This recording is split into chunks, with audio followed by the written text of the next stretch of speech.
what are our name? At least tatlong paboritong products ng Max's Restaurant. Paborito ninyo na nasa menu, ha? Huwag yung paborito sa bahay nyo, ha? Yung nasa menu ng Max's Restaurant. So nandoon. Sa Max's Restaurant. So, name 3 of your favorite products from Max's Restaurant. From the menu. Right? Tatlo lang. So, kasama ang pangalan, isend lang sa 4001. At mamaya, before 12 o'clock, may isang winner. Sige, batiin ko lang to Blue bago mag-break tayo. So, nakikinig sila si Teska, Alvin, William, Jojo, Lisa, Joanna, Lydell, June, Arnold, Archel, Neats, and Clark. Babalik pa kami. Filipino Rhythm. For the people you love, bring them to Max's. Siobhan Live, weekdays from 12 noon, featuring the stories that make a difference and affect your life in the UAE and across the globe. A painting on glass is a few centuries old, you know. He paints on plexiglass in a reverse painting system. This is what I was reading about, and it sounds quite technical to do that. And if you were to see the pictures, which you of course can do if you check out Carbon 12 website, they almost look like photographs. From art to cross-cultural relations, legal, real estate, books, and technology, Siobhan Live, weekdays from 12 noon, only on Dubai Eye 103.8. Free cell phone, free ticket for a game of tennis, free ticket for a fashion show, free lunch, free golf session, spa session, gym session, free gold pedal pen, free cruise on a boat, free camera. It's easy to entice with freebies.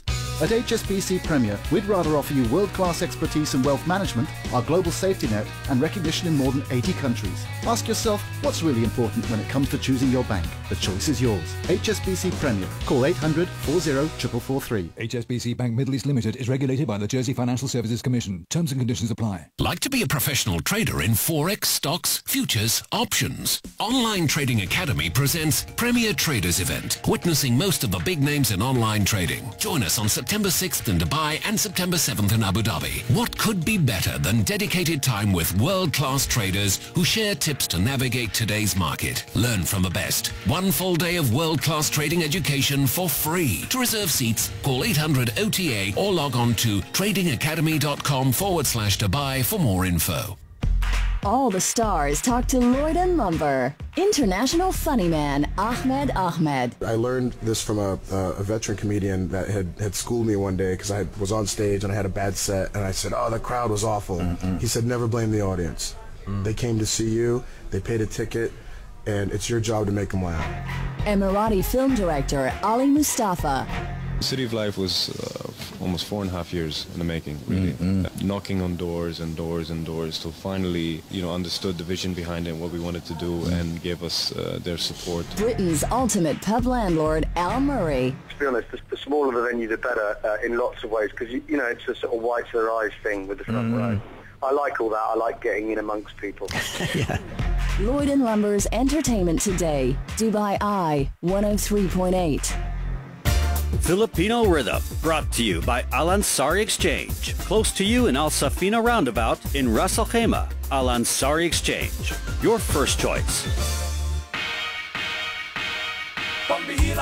Kayo po ay nakikinig sa programang Filipino Excellence in the Middle East. Sa mga nag-tune in pa lang ngayon, ang topic po natin ay ginto sa Cordillera, at dito yung mga officers ng Cordillerans UAE, yung current president si Marlene Aglano, tapos yung previous president in 2009 to 2010 si Datsen Banday. Okay, Marlene, ano yung bakit nga pala may ginto sa Cordillera? Talaga may ginto doon? Talaga namang literally meron, dahil marami tayong mines sa Cordilleras, sa Benguet, lalong-lalo na sa Kalinga. Meron silang private mines doon. Okay. Hindi lang sa Balatok ba yun? Hindi lang sa Balatok. And even then sa Mountain Province, meron din silang small mining activities doon. Okay. Alam ko yung mga Philex yata, di ba? Mga Benguet mining, Pero may mga iba pa bang ginto? But before you answered, Miss Marlene, I just would like to share kung ano ba talaga yung pag sinabi mong Cordillera. Sabi nila, it is dubbed as the watershed cradle of the Philippines. It is the watershed cradle of the Philippines. Sabi dito, the Cordillera has a mountainous topography characterized by towering peaks, plateaus, and intermittent patches of valleys. Almost 71% of the region's land area has slopes of 30% and above. Tapos, ano ba yung makikita dyan? Sabi dito, these, abundant daw yung mineral reserves. That these are metallic ores such as gold, copper, silver, zinc, and non-metallic minerals like sand, gravels, and sulfur. Ngayon, pag-usapan din natin, ano ba yung kilalang point of interest para sa turismo? Let's say, dalawa sila, isang Benguet, isang Mountain Province. Sa inyo muna, sa Benguet, ano bang ginto? Baguio, di ba? Baguio na sa Benguet? Sa La Trinidad kami nakatira. Pero as in Benguet pa rin. Benguet pa rin. Yeah. So anong, aside from strawberry picking sa inyo, ano pa mang attraction? Sa La Trinidad, napakarami. Aside sa strawberries na nasabi na ang La Trinidad is the strawberry farm of the Philippines, we have Bahong. Ano yung Barangay Bahong as the rose capital of the Philippines. Okay. And aside from that is La Trinidad is also called the vegetable salad, salad bowl of the Philippines, wherein you can eat and gather the yung salads, yung fresh vegetables. And then we have the educational schools. They're in La Trinidad just the same. At saka may mga tourist spots in La Trinidad like the Kalugong, the caves, the hot springs, nearby La Trinidad yon sa malapit na sa Tublay. At saka marami-rami na rin ang mga tourist destinations na pwedeng maipakita doon. At saka isa pa, ang La Trinidad is siya ang sentro ng La Trinidad Trading Post, yung vegetable trading post. So doon lahat dinadala ng mga farmers ang kanilang mga produkto galing sa other provinces, dinadala nila doon sa La Trinidad, and then tsaka napupunta sa Baguio. Parang dito lang naman sa fruits and vegetable market, di ba? Sa may Emery's. Ikaw naman sa Datsun, anong meron sa Mountain Province? Kung sa Mountain Province, we have the hot springs, may mga caves and waterfalls. Tapos yung mga high mountains din. And gusto ko na rin idagdag. Sige. Yung for example sa Ifugao, we have the rice terraces. Which is considered the 8th wonder of the world. Yeah. And we also have rice terraces on other provinces. And the second highest mountain in the Philippines is found in Kabayan, Benguet. Which is Mount Pulag. Mount Pulag. Yung mama niya nakapunta na. Nakakita doon twice. Pero sometimes it's called Pulog. Ano? Bakit? Yes. Pulag-pulog. Maaring nagkakaroon lang ng difference sa pronunciation ng mga tao roon. Though, technically, what they say is Pulag Mount Pulag. Tapos yung Sagada, anong province to? Mountain Province pa yung Sagada? Yes. Sagada is in Mountain Province. Okay. So, doon mo makikita yung mga caves, yung mga hanging coffins. Ayun. Hanging coffins. Meron pa ba yun? Hindi pa ba ninakaw na yung mga ano doon? Hindi pa naman. Andun pa rin. Naibalik. Hanging na lang, walang coffee.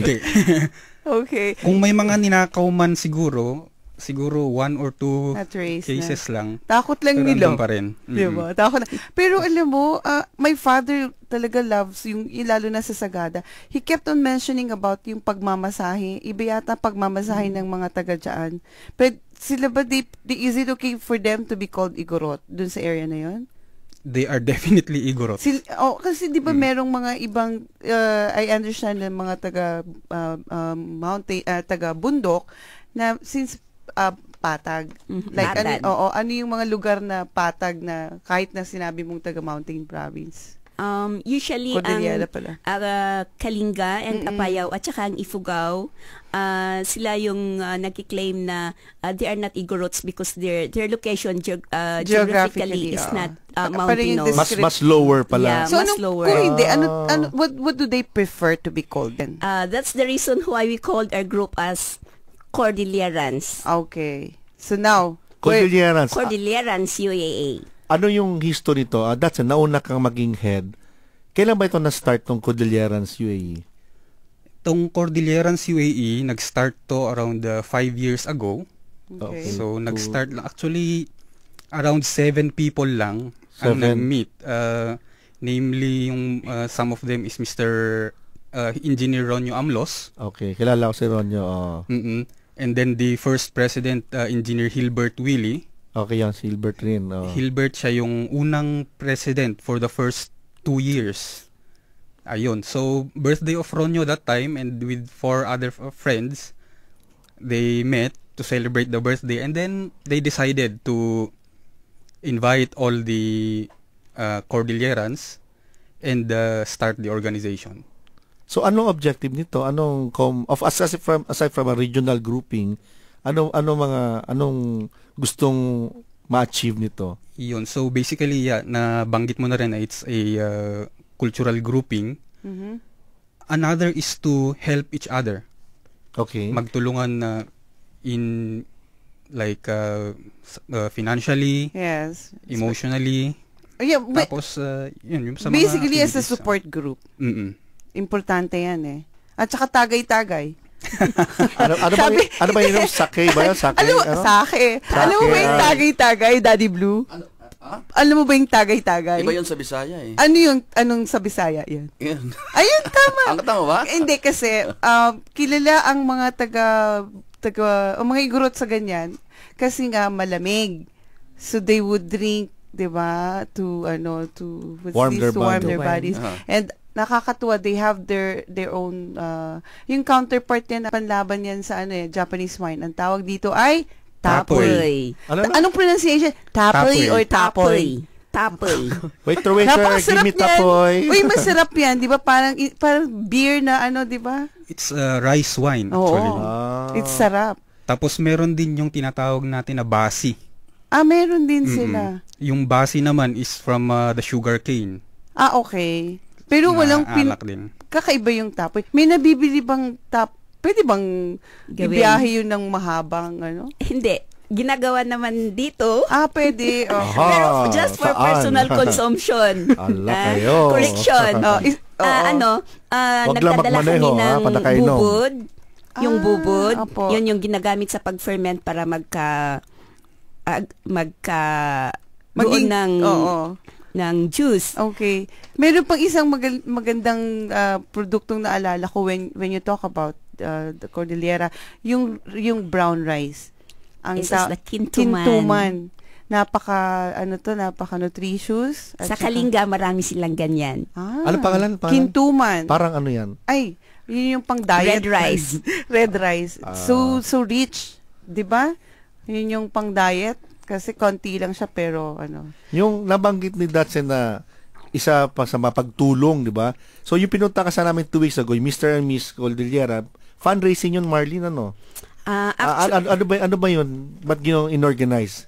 Actually, ang Cordillerans UAA ay na-organize purposely for socialization only. Okay. But since it's been growing, and then there were lots of members coming in, so in every gathering, may mga nare-raise na parang problema. So, in a way of helping or extending hands is we agreed that we will be giving like pass the hat, collect instantly, and then we will give it right there. And then just this recent search for Mr. and Miss Cordillerans, actually it's another activity because we had been through from Concert for a Cause. Okay. Yeah, so we have 3 Concert for a Cause. So there are how many provinces already that had been benefited from that? 4 provinces. Okay, 4 provinces already. So parang to make a new activity, we thought of this search for Mr. and Miss Cordillerans. And then like promoting our culture. Our tradition, to show the world that the Cordillerans, wherever they are united. Yes. So the purpose of this search is not just merely for socialization, but then